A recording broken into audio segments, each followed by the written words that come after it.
Hello guys, welcome to the another session on data science series.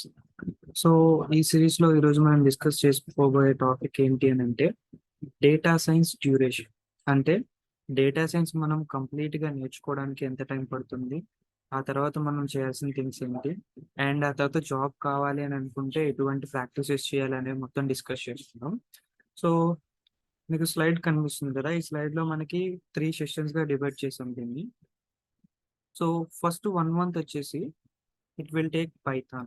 Okay, so Python అంటే మీరు general గా చూసే Python for full stock వేరు, Python for data science వేరు. Python for full stock అంటే దాంట్లో web development and APIs ఇవన్నీ నేర్చుకోవాల్సి ఉంటుంది.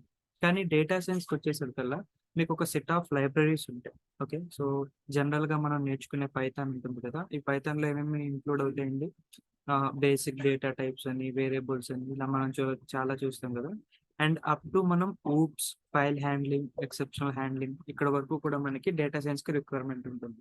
ఆ తర్వాత వచ్చే ఏపీఐస్ కానీ, వెబ్ డిజైన్ కానీ, ఇవన్నీ కూడా ఫుల్ స్టాక్ డెవలప్మెంట్ లోకి వెళ్తుంది. అంటే మీరు పైథాన్ తో వెబ్ డెవలప్మెంట్ చేయాలి అని అనుకుంటే ఈ ఫుల్ స్టాక్ వెళ్ళాల్సి ఉంటుంది. కానీ డేటా సైన్స్ కున్న అడ్వాంటేజ్ ఏంటి అని అంటే డేటా సైన్స్ కి కావాల్సిన పైథాన్ ఊప్స్ వరకు సరిపోతుంది. Like ops, file handling, exceptional handling ఇవి ఉంటాయి కదా, ఇక్కడ వరకు నేర్చుకుంటే మనకు సరిపోతుంది. కానీ దీని తర్వాత ఎక్స్టెన్షన్ ఉంటుంది. ఆ ఎక్స్టెన్షన్ వచ్చేసి లైబ్రరీస్ అంటాం.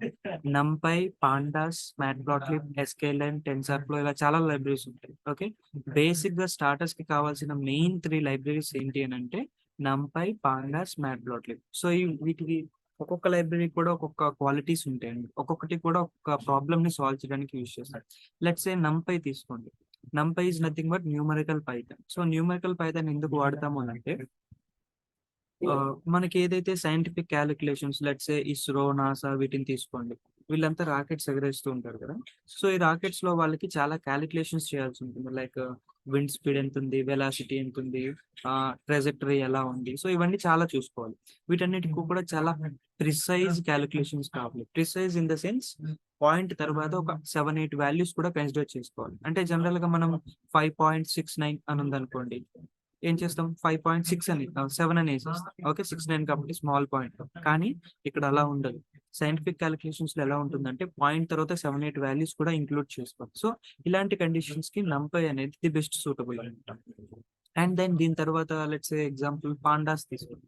Pandas is for data sets అండి. Data sets is nothing but huge amount of data.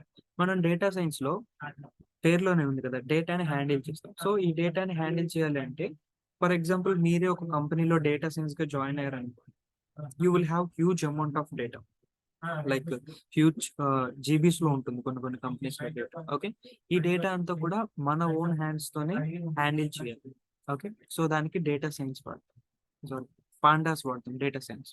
Okay, and మ్యాట్ప్లాట్లిబ్ వచ్చేసి ప్లాటింగ్స్ కోసం అనమాట. మీరు ఎంత బాగా కోడింగ్ చేసినా బయట వాళ్ళకి ఎవరికైనా పైథాన్ అంటే తెలియని వాళ్ళకి చూపించాలనుకోండి, ఇట్ డజంట్ మ్యాటర్, వాళ్ళకి అర్థం కాదు. ఓకే, అదే దాన్ని ఒక గ్రాఫ్స్ కింద లేకపోతే ఏమన్నా ప్లాట్స్ కింద విజువలైజ్ చేశారు అనుకోండి, ప్రతి ఒక్కళ్ళు అర్థం చేసుకోవచ్చు. లైక్ క్రికెట్ లో మనకు ఉంటాయి కదా పై చార్ట్స్, గ్రాఫ్స్ ఇలా వస్తాయి కదా, అలా విజువలైజ్ చేయాలి. సో ఇవన్నీ కూడా under Python and Python extension libraries లోకి వస్తాయి. Okay, it will take up to 1 month. And libraries కూడా ఇంక్లూడ్ చేసుకుంటే ఒక 1 వీక్ అటు ఇటు అవ్వచ్చు. సో సెకండ్ వచ్చేసరికల్లా డేటా అనాలిసిస్. ఓకే, ఈ డేటా అనాలిసిస్ లో కూడా ఈ నంపై, పాండాస్ అనే లైబ్రరీస్ యూస్ అవుతాయి. కానీ డేటా అనాలిసిస్ అనేది ఇంకా ఫర్దర్ అనమాట, like advanced level. Data analysis లో ఏంటి అంటే మనకు వచ్చిన డేటాని ఇన్సైట్స్ తీసుకోవడం కానీ, దాని మీద ప్రిడిక్షన్స్ చేయడం కానీ, ఇలాంటి ఎటువంటి చేయాలన్నా కూడా డేటా అనాలిసిస్ మనకి బాగా యూస్ అవుతుంది. సో ఎలా అంటే ఫర్ ఎగ్జాంపుల్ మీరే ఒక డేటా తీసుకోండి. ఒక ప్లేయర్, క్రికెట్ ప్లేయర్ డేటా తీసుకోండి. లెట్స్ సే రోహిత్ శర్మ తీసుకోండి. రోహిత్ శర్మ ఇంతవరకు ఎన్ని రన్స్ కొట్టాడు, తన యావరేజ్ ఎంత, తన స్ట్రైక్ రేట్ ఎంత, ఇవన్నీ ఎలా క్యాలిక్యులేట్ చేస్తారు? By using previous data. Okay, data అంతా యూజ్ చేసుకుని ప్రీవియస్ డేటాని కంబైన్ చేసి చేస్తారు. ఓకే, సో ఇప్పుడు ఈ డేటా అంతా మన దగ్గర ఉండటం వల్ల మనకి ఇంకొక అడ్వాంటేజ్ ఉంటుంది. ఓకే, అదేంటి అని అంటే ఫ్యూచర్ లో ఫ్యూచర్ లో మనకి ఏదైతే రాబోయే మ్యాచెస్ ఉన్నాయో, ఈ రాబోయే మ్యాచెస్ కి తను ఎన్ని రన్స్ కొట్టగలడు అని ఒక ఎస్టిమేట్ మనం చేయగలం.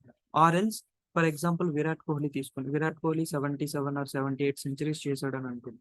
ఇంకా 12 సెంచరీస్ ఎన్నో చేయాలి 100 సెంచరీస్ రీచ్ అవ్వడం. సో ఈ 100 సెంచరీస్ కి ఎన్ని ఇయర్స్‌లో రీచ్ అవ్వగలడు. ఒక ఎస్టిమేషన్ అన్నమాట. ఒక ప్రిడిక్షన్ చేయగలం మనం. ఓకే. సో, వాటన్నిటి కోసం మన డేటా అనాలిసిస్, డేటా ఇన్‌సైట్స్ అనేవి బాగా important. Okay. Once data insights తీసుకున్న తర్వాత, ఆ ప్రిడిక్ట్ చేయడానికి మనకి ఒక టెక్నాలజీ కావాలి. ఆ టెక్నాలజీ వచ్చేసి artificial intelligence or machine learning or deep learning ఏదన్నా అనొచ్చు. అన్నీ ఒకటే. ఓకే. సో, ఈ మెషిన్ లెర్నింగ్‌ని యూజ్ చేసి మన దగ్గర ఉన్న డేటాని, ఇన్‌సైట్స్‌ని తీసుకొని ఆ యొక్క మెషిన్‌కి ఇన్‌పుట్‌గా ఇస్తాం. ఓకే. సో, అక్కడి నుంచి మనకి మెషిన్ లెర్నింగ్, డీప్ లెర్నింగ్ యొక్క కోర్స్ అనేది స్టార్ట్ అవుతుంది. సో, ఈ మెషిన్ లెర్నింగ్, డీప్ లెర్నింగ్ అనే దాంట్లో డిఫరెంట్ డిఫరెంట్ ఆల్గోరిథమ్స్ ఉంటాయి. Okay. Or else neural networks అంటాం. ఇవన్నీ ఏం చేస్తాయంటే, మనం ఇచ్చిన ఇన్‌పుట్‌ని తీసుకొని, ఆ ఇన్‌పుట్‌ని అనలైజ్ చేసి, దాన్ని బేస్ చేసుకొని మనకు ప్రిడిక్షన్స్ ఇస్తాయి.